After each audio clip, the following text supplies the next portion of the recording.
که گرداند ز ره سروی روان را، دهد تغییر مهری آسمان را. جراحت های تن را می توان بست، کی می بندد جراحت های جان را. کجا رفتی بلاگردان مادر، که پایانی تو شد پایان مادر. پس از تو در جهانی تیغ بازان، نه مادر ماند و نه جان جان مادر.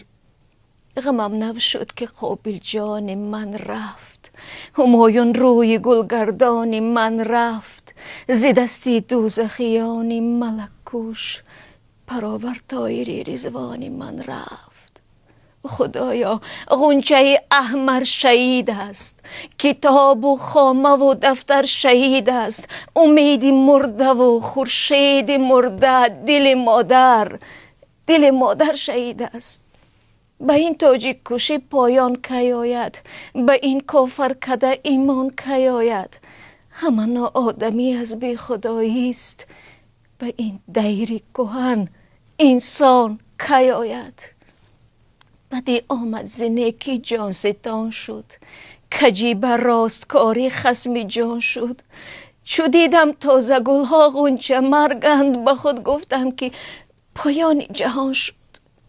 پرید آن قاصد خوش طلعت ما، ملک مانا و تاجیک صورت ما.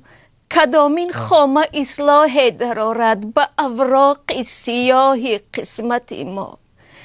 جهان از رفتنت خون جگر شد، نظامی گردش گردون دیگر شد. ز دست ناحقان فرزند تاجیک، به حق پیوست و فرزندی بشر شد. خدایا ظلم را بردار، خدایا مهر را بگذار. به این دنیای بدکیش و نکوکوش، صفای رفته را بازار. مصرع‌های همکورچ عزیزم ما هستی است. ما را با کارد زدن و غرور انسانی امان زدن. نه تنها یک جسم زخمی شد، ایمان وجدان زخمی شد. یک ضربه به یک تن نبود، به یک ملت بود، به انسانیت بود، به عدالت بود. قابل جان فرزند قابل بود، چون تمام تاجیکان، زیرا پیش از همه فرزند انسان بود. او باور داشت که آدمی به آدمی دست بر نمی بردارد. او به دنیا با چشمی صاف می نگریست، با اعتمادی کودکی، با آرزوهایی که هنوز نام نداشت. اما بیرحمی در صورت آدمی خاموشانه آمد و کودکی، آرزو، شادی قطع شد. مادر، آه مادر، فریادت به آسمان می رسد، اما جواب دیر می آید. تو فرزند را به امید آوردی، نه به خاک سرد. عرش خدا لرزید، نه از قدرت زور، بلکه از اشک مادر.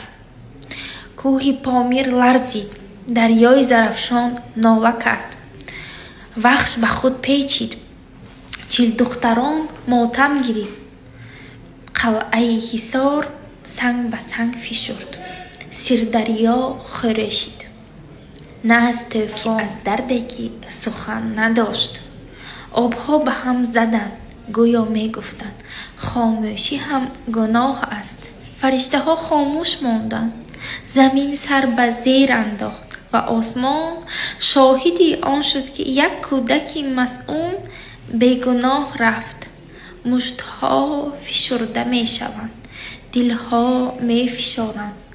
اما اگر مشت باز نشود و دلها راه نیابد، این درد تکرار می شود. شب روز می شود و روز شب. وقت می گذرد، اما خاطره می ماند. قیامت نزدیک است، نه از فرو ریختن آسمان، بلکه آن دمی که کودک در امان نیست، که عدالت دیر می آید.